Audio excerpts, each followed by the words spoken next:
Olá, meus queridos, professor Marcelo Freire, eu estou aqui com a Maria Firmina dos Reis e nossos problemas em relação ao apagamento histórico que várias personalidades têm, né? Infelizmente, sobretudo as negras, sobretudo as mulheres negras, está com a imagem dela. Vocês que acompanham as aulas já devem ter percebido que sempre que há a imagem do artista eu vou lá e coloco. Mas no caso dela é muito complexo, porque ela não chega a ter muito destaque em vida. Quando ela morre pobre, ela morre cega na casa de uma ex-escrava, inclusive.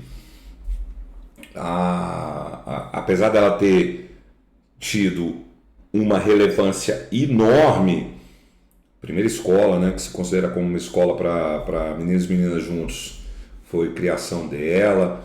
O primeiro romance escrito por uma mulher negra na América Latina e abolicionista. Então, primeiro em tudo. Primeiro de mulher, primeiro de negra, primeiro abolicionista é dela, Úrsula.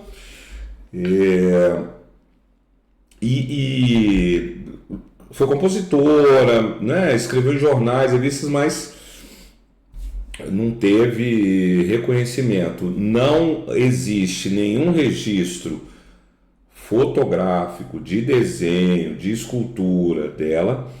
Aí começam as coisas. Durante um tempo circulou-se uma imagem atribuída a ela que não é ela.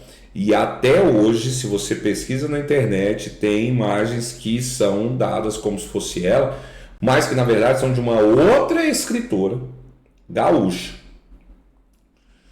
Então, uma pena. Aí, essa reprodução belíssima aqui é do Val Paixão, que é um maranhense como ela, um artista gráfico, que parte de uma das raríssimas descrições dela. E ele, na época, ficou muito emocionado e fez essa homenagem a ela. Então é com essa homenagem que nós seguimos. A certidão de nascimento dela é datada de 1825, porque parece que ela teve um problema físico, né, na infância. A certidão de nascimento dela não tem o nome do pai, né, tem o nome apenas de um padrinho. Aí tem um outro documento que só nesse outro é que se menciona o nome da mãe. O nome do pai só vai aparecer na certidão de óbito, que aí é um homem de posses, que era o dono da mãe dela. Então, uma pena. E durante muito tempo não se soube sequer quem ela era, a Maria Firmina dos Reis. Até que nossos estudos em literatura, em várias universidades no Brasil, começam a dar conta de publicações, de folhetins, de coisas ligadas a Maria Firmina dos Reis. E nós, na Universidade de Brasília, tivemos o orgulho muito grande de dar visibilidade a ela, primeiro escolhendo o Úrsula, na matriz anterior, e agora nesta matriz a Escrava, que é uma obra que não dá muitas complicações, pelo contrário, né? Uma obra que é tranquila para nós lermos, uma obra que se insere no romantismo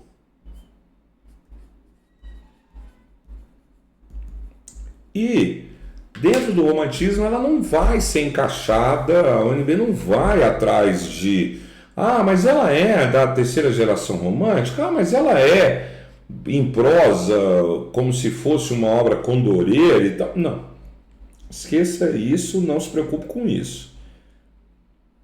Ela foi lançada numa revista maranhense em 1887, ela só vai ser publicada depois, póstumamente, junto com o romance dela, o Úrsula, um ano antes, né, da abolição da escravidão.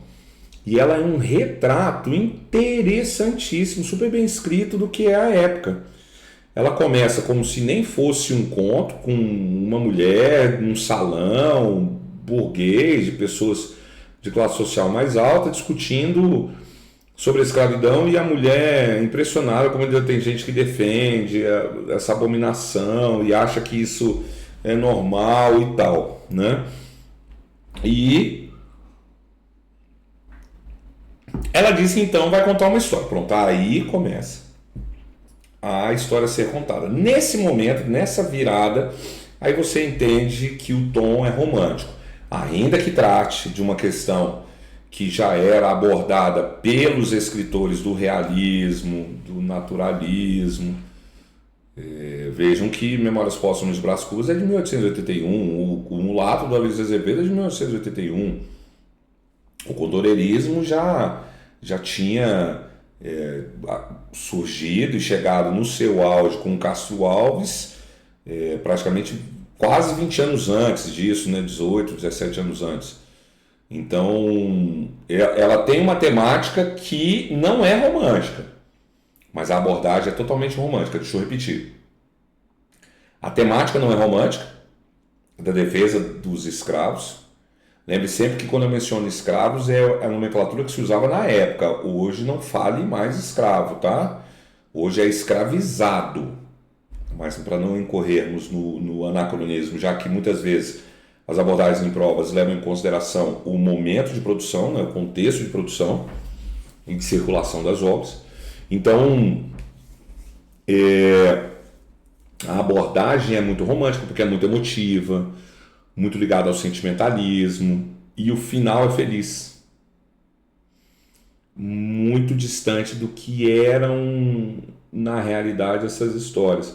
Então ela vai contar a história, né? Ela, uma mulher de posses, com sua fazenda, que está não se descreve muito bem ao certo, mas é uma área de natureza, de mata, e vê uma escrava fugindo, correndo, depois vê um escravo fugindo, né? Porque ele está em busca da mãe, e aí ela decide ajudar, e quando ela vai ajudar, a mulher vai lhe contar a história, que perderam os filhos, que lhe foram tirados muito pequenos. Olha a Lucrécia do caso da vara, olha a criancinha da Canção do Africano,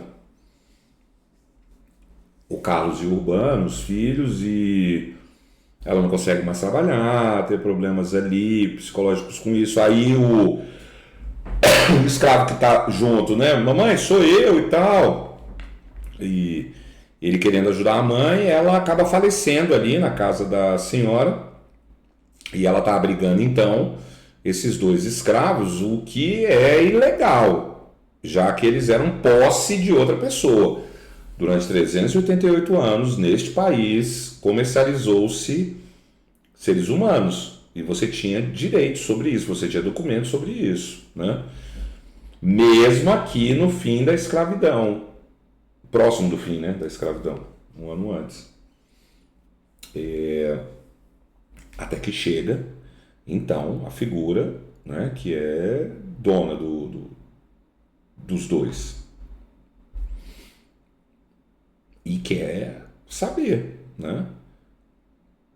Quer incriminá-la porque ela ficou lá com a escrava e dando guarida para ela, e que ela tá com o outro, e na cabeça dele é assim, essa outra aí já era meio imprestável, mas esse me interessa muito, né? Você tem que me devolver.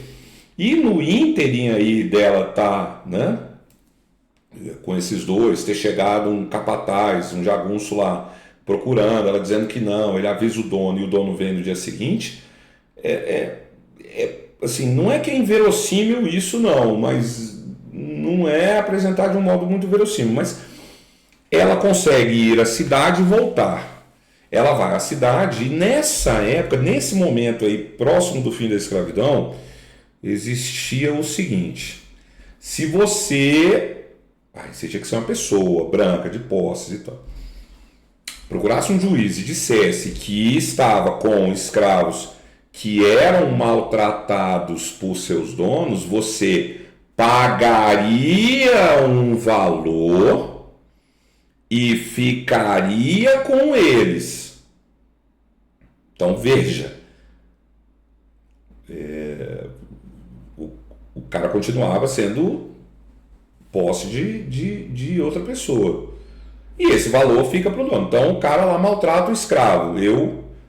Não, deixa eu pegar ele aqui para mim. Não, mas eu não posso ficar com ele porque é crime, estou roubando, né? Posse de outra pessoa. Então eu vou lá no juiz, pago a grana. Quando o cara chegar, eu falo, amigão, o dinheiro está aí com você, a justiça, né, considera isso.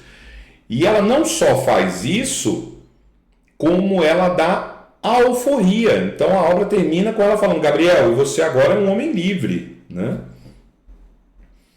Claro que é um direcionamento do que se queria na época, mas em termos de verossimilhança, ainda que a gente tivesse essa possibilidade na legislação, não era bem isso que acontecia no geral. Mas o fato é que a obra dá o seu recado, né, de teor abolicionista, de registro, de contexto histórico e da presença maravilhosa dessa escritora na nossa literatura, que a gente precisa manter e, com isso, sempre que necessário e possível, combater fortemente o apagamento histórico que é dado a essas pessoas. Tá bom?